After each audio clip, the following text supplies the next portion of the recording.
ఓం గం గణపతియే నమః.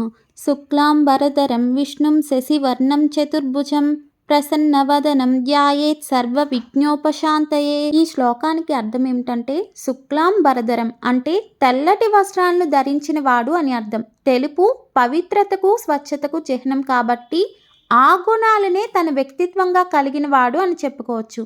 అంబరం అంటే వస్త్రమని ఆకాశమని రెండు అర్థాలు ఉన్నాయి.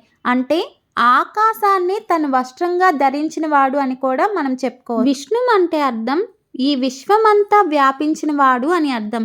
శశివర్ణం అంటే అర్థం చంద్రుని వంటి వర్చస్సు కలిగిన వాడు అని అర్థం. చతుర్భుజం అంటే ఆ గణేశుడు పాలించే 4 దిక్కులు కావచ్చు, తాను స్వయంగా అర్థం చేసుకొని వ్యాసునికి రాసిపెట్టిన 4 వేదాలు కావచ్చు, మనుషుల్ని ధరింపచేసే ధర్మార్థ కామ మోక్షముల్ని తను 4 భుజాలుగా ధరించిన వాడు అనుకోవచ్చు. ప్రసన్న వదనం ధ్యాయేత్ అంటే ఈ ప్రసన్నమైన ముఖం కలవాడిని నేను ధ్యానిస్తున్నాను అని అర్థం.